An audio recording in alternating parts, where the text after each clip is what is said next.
Olá a todos, estamos voltando então a apresentar então a Academia Mariana. Começamos aí no mês passado uma academia sobre a Léxio Divina, fizemos ali um prefácio, uma espécie de prefácio, né? E agora a gente vai começar a fase histórica, né? Vamos explicar a fase histórica e vai ser uma parte da academia que vai ser dividida em várias partes também, tá certo? Somos aqui então, só para identificação, nós somos da Congregação Mariana Nossa Senhora Auxiliadora de São José, aqui de Jacareí, São Paulo, né? Vamos então começar sem mais delongas. Aqui está então.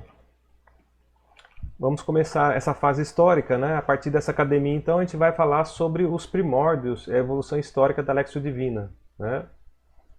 Nós temos ali atrás no fundo, vocês podem ver que tem um gráfico, né? A gente ocultou algumas partes para a gente poder mostrar nos próximos episódios. A gente pode encontrar as raízes da Léxio Divina na antiguidade judaica, no contexto das sinagogas, né? Isso antes de Cristo, né? Vários séculos antes de Cristo. Ali as Sagradas Escrituras eram proclamadas e interpretadas pelos mestres da lei. Vocês podem notar que eu sublinhei interpretadas porque a gente vai fazer algumas comparações com a Léxio Divina, né? Em seguida existiam então nas sinagogas as Sagradas Escrituras, elas eram proclamadas e interpretadas, e em seguida fazia-se uma releitura em forma de meditação comunitária.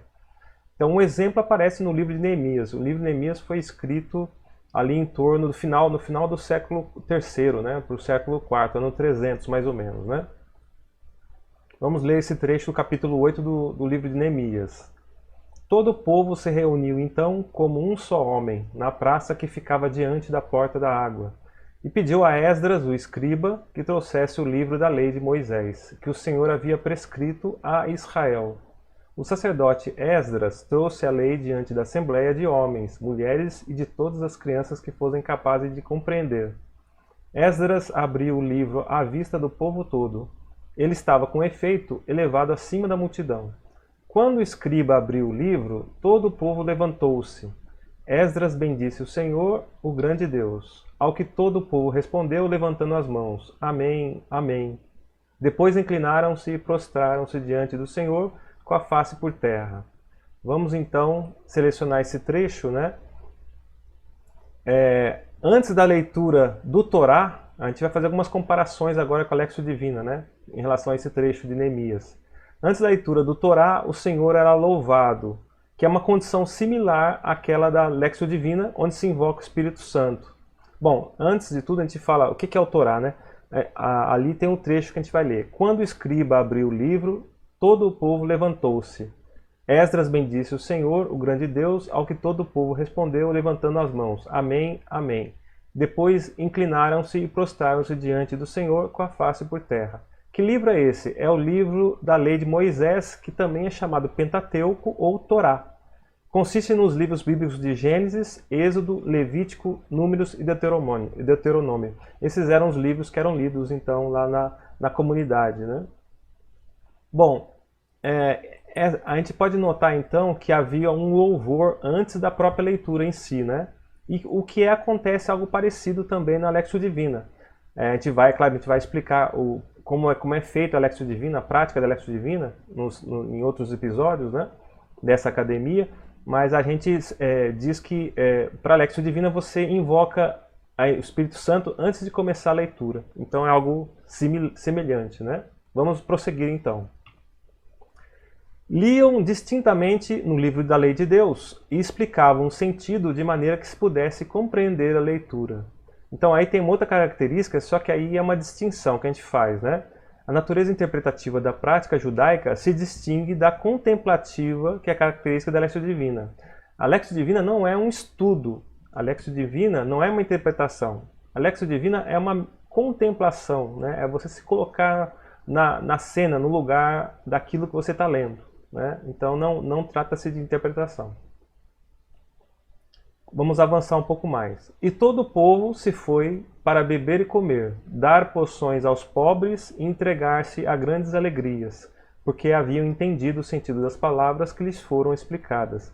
A gente está colocando em negrito os trechos que são interessantes e importantes para a gente fazer alguma distinção dessa prática judaica dos séculos antes de Cristo, né? com a Lectio Divina. Então, nesse trecho, dar porções aos pobres, isso assim, é similar à etapa operatio, que é ação, né? A tradução é ação. Operatio é uma palavra em latim.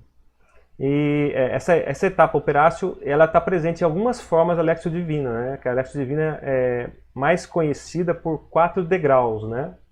A leitura, meditação, oração e contemplação. Mas existem as formas, algumas pessoas que interpretam também como uma operatio, uma ação também de vida, que é essa de dar porções aos pobres. Então está aí uma semelhança daquela prática judaica com a Lectio Divina dos nossos dias, né? Vamos avançar mais um pouco. Foi feita a cada dia uma leitura da lei de Deus, desde o primeiro dia da festa até o último. Celebraram a festa durante 7 dias e no 8º dia houve uma assembleia solene para o cerramento, segundo prescrevia o rito.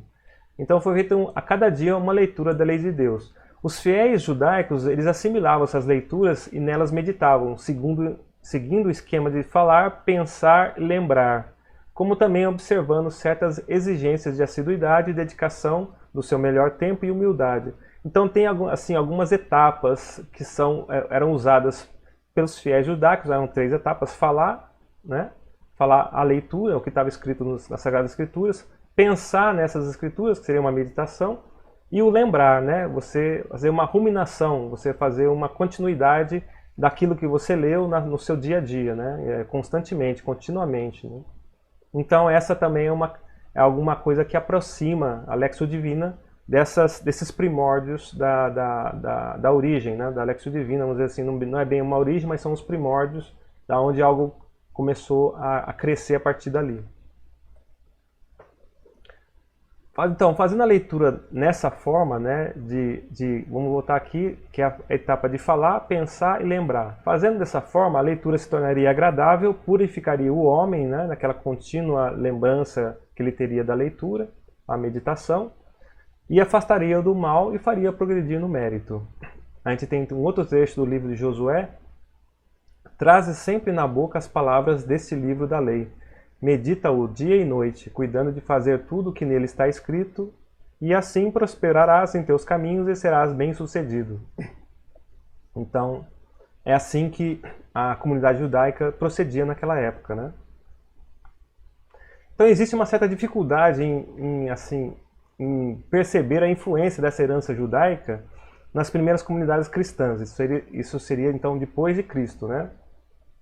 Nessas comunidades cristãs, parece que primeiro se tentava viver a fé em Cristo, a palavra de Deus, em quem tudo foi realizado, na simplicidade da obediência e a tradição evangélica. A lei e os profetas se traduziam no ressuscitado e no seu único mandamento que deviam ser ouvidos. Então, é claro que havia assim, alguma forma de crescimento, né, na fé, nas comunidades cristãs, mas não havia ainda o Novo Testamento, vamos dizer assim, né? Não haviam as escrituras sagradas do Novo Testamento. Então, o que havia é que havia pessoas que recebiam os ensinamentos dos apóstolos, né, dos discípulos, e com esses ensinamentos, e também conhecendo alguns deles judeus, né, alguns dessa comunidade cristã que são judeus convertidos, também conhecendo as escrituras do Antigo Testamento. Então havia a vontade de viver ter uma vida de fé conforme o ensinamento de Cristo, né? Então, mas existe uma dificuldade de se precisar a influência dessa herança judaica, né, como era feito antes, em relação às primeiras comunidades cristãs que receberam uma novidade que foi Cristo ressuscitado, né? A vida de Cristo, os ensinamentos e a ressurreição de Cristo. Assim, a iniciação às Escrituras era um dos caminhos pelos quais os padres da Igreja levavam seus fiéis a encontrar a Deus, seguindo o exemplo dos próprios apóstolos. Então, é claro que com o desenrolar da história da Igreja, então foram sendo elaborados as Escrituras Sagradas do Novo Testamento, os livros dos apóstolos, né, os 4 evangelhos e tudo mais, os Atos dos Apóstolos, tudo mais, as cartas, né? E com isso, então, os fiéis começaram a ter assim um contato, né, um entendimento melhor, né, da fé e dos ensinamentos de Cristo, né? Mas isso também era feito boca a boca antes de haver as Escrituras, né? mas a iniciação às Escrituras, não só do Novo Testamento, né, quando começaram a surgir, mas também do Antigo Testamento que já existia. São Cipriano de Cartago assim ilustra o método. Rezai assiduamente ou lede assiduamente. Por vezes falai a Deus, noutras vezes escutai a Deus falando a vós. Então é a leitura assídua, né? E a oração assídua. Você lê e você falar, né? Você ouvir a Deus e você falar com Deus. Basicamente é isso. E essa dinâmica, né, de ler, de ouvir e de falar é uma dinâmica que está no cerne ali da Lectio Divina, né? Que você também ouve, você lê e depois você fala com Deus, né? São aquelas 4 etapas que a gente vai mencionar mais para frente. Na próxima academia, então, seguiremos apresentando então o papel de Orígenes, né? Foi um sábio do século 2, 3 depois de Cristo, que ele criou alguns conceitos que foram importantes depois no desenvolvimento da Lectio Divina. A gente vai falar sobre essa etapa, né? E aguarde então o próximo episódio aí da Academia Mariana com essa série da Lectio Divina. Um abraço a todos aí, fiquem todos com Deus e salve Maria!